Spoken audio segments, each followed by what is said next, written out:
Hello guys, welcome back to another video. तो guys, video के thumbnail and title देख के तो आप लोगों को समझ में आ ही गया होगा। ये जो वीडियो है वो लॉलिड स्टील के ऊपर रहने वाली है। जो लोग इस कंपनी को फॉलो करते हैं उन लोगों को पता है कि ये एक मल्टीबैगर कंपनी है। उसके साथ साथ कंपनी जो है रिसेंटली लास्ट स्विंग में 300% की रिटर्न, ये तो आप लोग का जो मतलब जहाँ से कंपनी की रैली स्टार्ट हुई थी वहाँ से 4 गुना रिटर्न कंपनी दे रही थी। ठीक है, अभी कंपनी लोअर सर्किट के बाद लोअर सर्किट लगा रही है। ये आप लोगों को पता है, जो लोग फॉलो करते हैं उन लोगों के लिए बोल रहा हूँ। देखो, अगर आप लोग ट्रैप हो चुके हो और आज के बारे में आप लोग क्वेश्चन कर रहे हो कि आज तो ट्रेडिंग हुई है, क्या ये फिर से इसी लेवल से बाउंस बैक करेगी? क्योंकि पहले भी ऐसे हो चुकी है कि कंपनी इसी स्विंग मतलब लास्ट स्विंग में ऐसे हो चुकी है कि कंपनी अपर सर्किट के बाद अपर सर्किट लगा रही है। एक दिन आरएसआई को मॉडरेट कर दिया, 1 या 2 दिन के अंदर अंदर, उसके बाद फिर से ऊपर चली गई कंपनी। तो आप लोगों का सवाल ज़्यादा से ज़्यादा यही है कि क्या हम लोगों को प्रॉफिट बुकिंग करके निकलना चाहिए या तो फिर हम लोगों को जो है बाउंस बैक के लिए वेट करना चाहिए। क्या फिर से ये कंपनी बाउंस बैक देगी? क्योंकि स्टॉक मार्केट में एक चीज़ है जो है मतलब बहुत ही पुरानी एक कहावत है, स्टॉक मार्केट में हिस्ट्री रिपीट्स इटसेल्फ। तो क्या यहाँ पे हिस्ट्री रिपीट्स इटसेल्फ होगा? क्या फिर से ये स्टॉक बाउंस बैक देगी? क्योंकि आज ट्रेडिंग हुई है कंपनी में, आप लोगों को भी मैं दिखाऊंगा। आज ट्रेडिंग हुई है कंपनी में, तो वाकई में क्या ऐसा है या तो फिर मतलब अभी करना क्या चाहिए एग्जैक्टली, इसके बारे में ये बेसिकली वीडियो रहने वाली है। तो चलिए एक बार जो लोग नए आए हैं उन लोगों के लिए फटाफट एक बार फंडामेंटल एनालिसिस कर देते हैं। उसके बाद हम लोग आज कितने क्वांटिटी में ट्रेडिंग हुए हैं, वॉल्यूम एनालिसिस, उसके साथ साथ हम लोग टेक्निकल एनालिसिस भी करेंगे। लेकिन पहले फटाफट एक बार फंडामेंटल एनालिसिस कर लेते हैं। तो चलिए देखते हैं। तो गाइज, यहाँ पे आप लोग देख सकते हो कंपनी का नेम है लॉलिड industries limited, steels industries limited. Company जो है वो इंजीनियरिंग इक्विपमेंट्स मैन्युफैक्चर करती है। बीएससी एंड एनएससी दोनों में ही लिस्टेड कंपनी है। मार्केट कैप 916 करोड़ के आसपास का निकल के आ रही है। स्टॉक का पी काफ़ी ज़्यादा मतलब बहुत ही ज़्यादा हाई है। उसके साथ साथ आरओसी के बारे में बात करें 1.29%, रिटर्न ऑन इक्विटी 0.5% से मतलब 0.5% से भी कम निकल के आ रही है। बुक वैल्यू से काफ़ी हाई में ट्रेड कर रही है कंपनी। एक साल में अगर बात करें 1900% के आसपास रिटर्न ये कंपनी दे के जा रही है, जो कि मतलब खुद से ही एक मल्टीबैगर कंपनी है। उसके साथ साथ अगर बात करें एग्जैक्ट रिटर्न के बारे में 1869 पॉइंट समथिंग % की ये कंपनी रिटर्न देके जा रही है। डिविडेंड नहीं देती है कंपनी, फेस वैल्यू 1 रुपये की है। प्रोज एंड कॉन्स के बारे में बात करें, कंपनी ने जो है वो डेब्ट रिड्यूस किया है। कंपनी ऑलमोस्ट डेब्ट फ्री है और कंपनी की जो डेब्ट है वो आप लोगों को मैं दिखाऊंगा 50 लाख से भी कम निकल के आ रही है। डेब्टर डेज भी इंप्रूव हुई है। कॉन्स में बात करें, बुक वैल्यू से काफ़ी हाई में ट्रेड कर रही है। प्रॉफिटेबल कंपनी होने के बावजूद कंपनी जो है वो डिविडेंड नहीं देती है। 5 साल की अगर सेल्स ग्रोथ के बारे में डिस्कस किया जाए तो 5 साल की सेल्स ग्रोथ जो है वो -10% के आसपास निकल के आ रही है। 3 साल की जो रिटर्न ऑन इक्विटी है वो 1.77% है। पेनी स्टॉक है, 10 रुपये के आसपास ट्रेड करने वाली है, ट्रेड कर रही है कंपनी। तो गाइस देखो, पेनी स्टॉक में ये होता है कि जब कंपनी कंसोलिडेट करती है, हो सकता है 1-2 साल के लिए या तो फिर 3-4 साल के लिए कंसोलिडेट करती है, तो इसके लिए यहाँ पे जो रिटर्न ऑन इक्विटी है वो कम देखने को मिलेगा आप लोगों को। बाकी companies earnings include and other income of 13.6 crore. Companies cost of borrowing seems high. Quarterly result के बारे में डिस्कस करें तो गाइज यहाँ पे आप लोग देख सकते हो काफ़ी दिनों बाद यहाँ पे आप लोग देख सकते हो majority of the time company जो है वो अपने ऑपरेटिंग प्रॉफिट में लॉस ही देती है, लेकिन कंपनी की अदर इनकम के चलते कंपनी प्रॉफिट देती है इन नेट प्रॉफिट। लेकिन सितंबर की क्वार्टरली में कंपनी ने ऑपरेटिंग प्रॉफिट में काफ़ी क्वार्टर्स के बाद कंपनी ने प्रॉफिट शो किया है। उसके साथ साथ अगर नेट प्रॉफिट के बारे में बात करें तो गाइज यहाँ पे आप लोग देख सकते हो 2 क्वार्टर्स के मतलब 2021 फाइनेंशियल ईयर के बारे में मैं बात नहीं कर रहा हूँ, लेकिन 2021 की नॉर्मल ईयर में पहली बार कंपनी ने प्रॉफिट शो किया है पहली क्वार्टर में। अभी देखते हैं दिसंबर क्वार्टर में क्या हाल चल रही है कंपनी की। करंट टीटीएम में डिस्कस करें तो ऑलरेडी 57 लाख की प्रॉफिट दे रही है, जो कि 2021 की एंटायर फाइनेंशियल ईयर से ज़्यादा है। तो हो सकता है ये जो फिगर है वो 1 करोड़ भी क्रॉस कर जाए बाय द एंड ऑफ 2022 की फाइनेंशियल ईयर। अभी भी 2 क्वार्टर्स की रिजल्ट आना बाकी है, दिसंबर 21 एंड मार्च 22। देखते हैं क्या होता है। बैलेंस शीट के बारे में बात करें तो कंपनी ने अपने रिजर्व इंक्रीज़ किया है एंड डेप्ट डिक्रीज़ किया है। तो डेप्ट आप लोग देख सकते हो सिर्फ और सिर्फ 40 लाख की है, 50 लाख से भी कम डेप्ट है। तो डेप्ट फ्री कंपनी भी इसको आप लोग बोल सकते हो।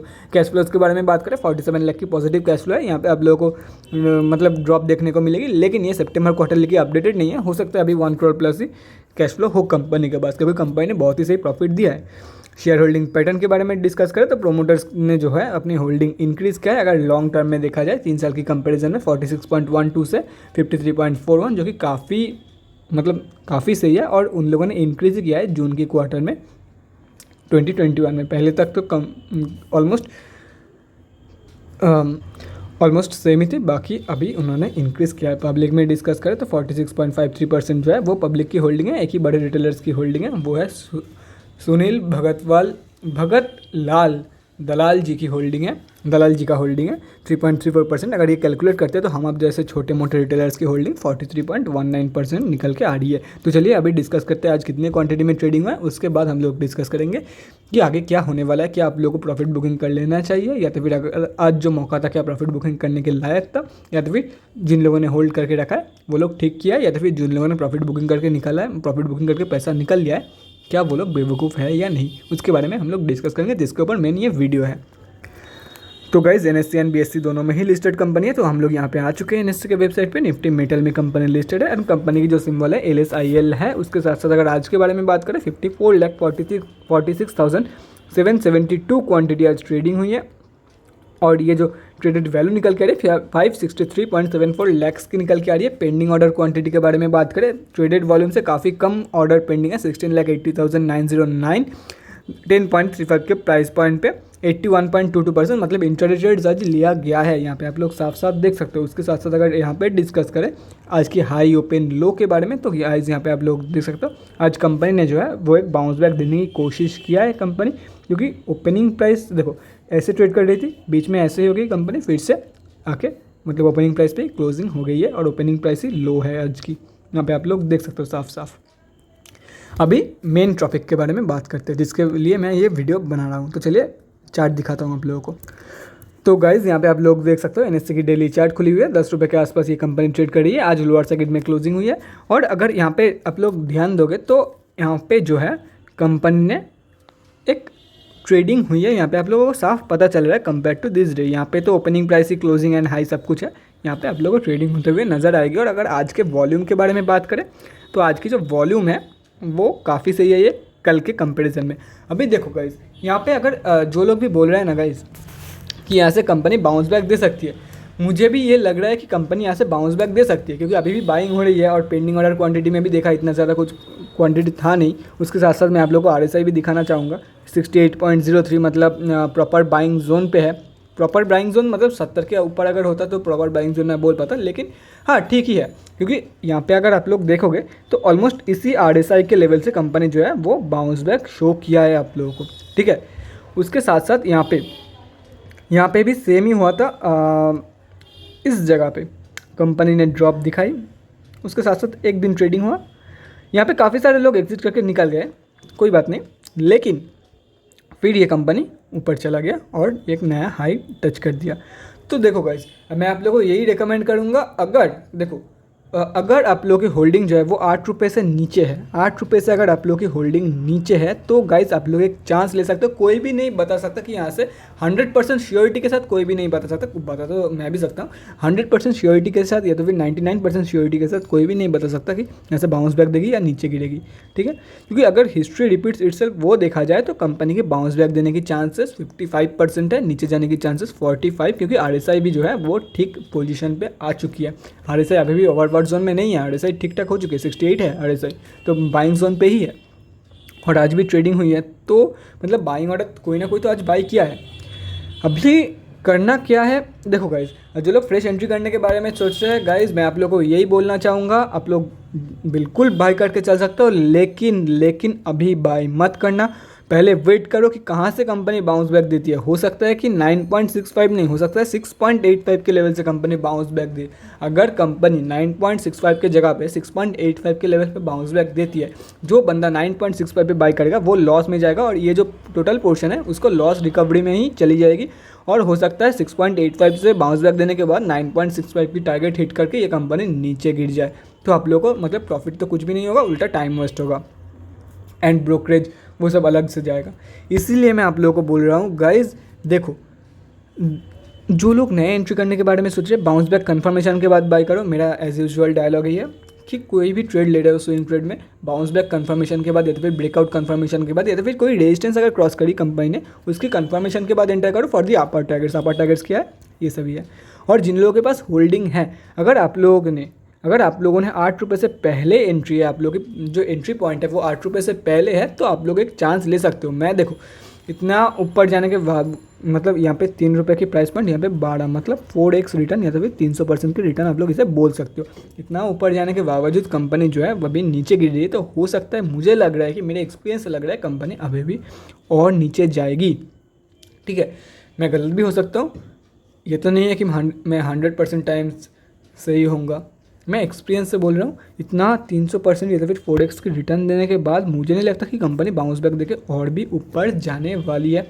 मुझे यही लग रहा है। देखो गाइस, कंपनी यहाँ पे मौका दे रही है, अगर ऊपर जाती भी है तो कंपनी आप लोगों को मौका देगी एग्जिट करने का। जैसे कि अगर कोई भी स्टॉक्स आप लोग उठा लो तो 52 वीक हाई सेट करने के बाद कंपनी एक बार जो है 52 वीक हाई के आसपास जाती है, उसके बाद मेजॉरिटी ऑफ द फॉल होती है, ठीक है।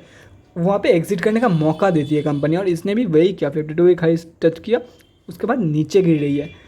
और यहाँ पे अगर ऊपर भी जाती है तो आप लोग को एक मौका देगा एग्जिट करने के लिए। उसके बारे में हम लोग बाद में बात करते हैं, पहले बात कर लेते हैं अगर आप लोग की होल्डिंग 8 रुपये से नीचे है तो गाइस यहाँ पे एग्जिट करके भी निकल सकते हो, कल भी एग्जिट करके निकल सकते हो।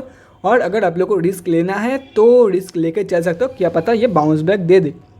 लेकिन न्यू 52 वीक हाई फॉर्मेशन की चांसेस मुझे लग रहा है कि काफ़ी कम है, मतलब 30% है न्यू 52 वीक हाई होने के चांसेस, बाकी 70% है ना होने के चांसेस। बाकी आप लोगों के ऊपर है कैसे आप लोग रिस्क मैनेज कर पाते हो। देखो मैं जो बोल रहा हूँ इसका उल्टा भी हो सकता है, मैं पहले से ही बता रहा हूँ। मैं कोई मतलब एस्ट्रोलॉजर तो हूँ नहीं, या तो फिर अंतर्यामी तो हूँ नहीं कि बता दूँ सबसे पहले कि यही होने वाला है। अगर ऐसा होता तो मैं यहाँ पे वीडियोज़ नहीं बनाता, तो मैं देखो प्राइवेट क्लाइंट्स रखता अपने पास, ठीक है, समझ रहे हो ना। इसलिए मैं आप लोगों को बोल रहा हूँ दो चीज़ हो सकती है, या तो फिर यहाँ से बाउंस बैक दे दे। अगर बाउंस बैक देती है उसके चांसेस काफ़ी कम है कि कंपनी बाउंस बैक देने के बावजूद ये कंपनी जो है एक नया 52 वीक हाई टच कर दे। एक नया 52 वीक हाई टच करने के लायक कंपनी है नहीं अभी, मतलब अभी नहीं है कंपनी। हो सकता है 1-2 महीने के बाद कर दी, या तो फिर नेक्स्ट महीने कर दे, मतलब दिसंबर तो अभी आ ही चुकी है, तो दिसंबर के मिडिल पे कर दे, हो सकता है। लेकिन अभी मुझे नहीं लगता कि ये कंपनी 52 वीक हाई फॉर्म करेगी। अगर ये कंपनी यहाँ से बाउंस बैक भी देती है तो मुझे लग रहा है कि आप लोग को एग्जिट करने का मौका दिया जा रहा है, क्योंकि आप लोग कोई भी ब्लू चिप स्टॉक्स उठा लो, किसी भी स्टॉक्स उठा लो, मेजोरिटी ऑफ द स्टॉक्स में आप लोग को यही देखने को मिलेगा कि 52 वीक हाई फॉर्मेशन के बाद कंपनी बीच की लेवल से, ना कोई सपोर्ट ना कुछ, बीच के लेवल से कंपनी जो है ऊपर जाती है। ऊपर जाने के बाद 52 वीक हाई या तो फिर एक नया 52 वीक हाई टच करने के बावजूद ये जो 52 वीक हाई है इसकी रेंज पे ही, मतलब ±10 रुपीज़ या तो फिर 1% के आसपास की अगर बात करें तो 1% हाई या लो के आसपास से कंपनी जो है वो नीचे की तरफ गिरती है, और वो होता है मेजॉरिटी फॉल। तो यहाँ पे आप लोगों को एग्जिट करने का मौका दिया जाता है। जो बंदा यहाँ पे ट्रैप हो रखा है उन लोगों को एग्जिट करने का मौका दिया जाता है। तो बाकी आप लोगों के ऊपर है, आप लोग इसे कैसे लेना चाहेंगे। कि हो सकता है बहुत सारे बंदे यहाँ पे सोच रहे हैं कि नया 52 वीक हाई लगने वाला है, तो गाइस उन लोगों के लिए भी मैंने ऊपर लेवल्स ड्रॉ कर दिया है। अगर नया 52 वीक हाई लगता है तो ऊपर रेजिस्टेंस ड्रॉ किया हुआ है, बाकी आप लोगों की मर्ज़ी क्या करना है आप लोगों को। और अगर नीचे गिरती है तो देखो, अगर नीचे गिरती है तो हो सकता है यहाँ से बाउंस बैक दे दे, यहाँ से बाउंस बैक दे दे, लेकिन 3 रुपये के चांसेस दिखाने के चांसेस, मतलब 3 रुपये के लेवल दिखाने के चांसेस काफ़ी कम है। हो सकता है 4 पॉइंट या तो फिर 5 रुपये के टारगेट से, 5 रुपये के सपोर्ट से ये कंपनी बाउंस बैक दे दे। बाउंस बैक कन्फर्मेशन के बाद एंटर करना है जो लोग फ्रेश एंट्री करने के बारे में सोच रहे हैं फॉर दी अपर टारगेट्स। आप लोग कहीं पे ये जो सारे टारगेट्स हैं नोट डाउन करके रख सकते हो, या तो फिर स्क्रीनशॉट लेकर रख सकते हो। ये मैं जो करंट मार्केट प्राइस है वो इरेज कर दिया, स्क्रीनशॉट ले लेना, वीडियो को पॉज करके। तो guys that's it for this video, मैंने टोटली समझा दिया है। बाकी guys that's it for this video, अगले वीडियो में मिलते हैं गाइस। Thanks for watching. और गाइस अगर कोई भी डाउट रहती है आप लोगों के मन में, ये इस स्टॉक से रिलेटेड, किसी भी स्टॉक से रिलेटेड या तो फिर स्टॉक मार्केट से रिलेटेड कोई भी डाउट रहती है, तो कमेंट सेक्शन में कमेंट करके मुझसे पूछ सकते हो, या तो फिर मेरे इंस्टाग्राम का लिंक आप लोगों को डिस्क्रिप्शन बॉक्स में मिल जाएगा, जाके वहाँ पर मुझे DM कर सकते हो for an 1-on-1 conversation. Thanks again for watching guys, bye guys and stay safe.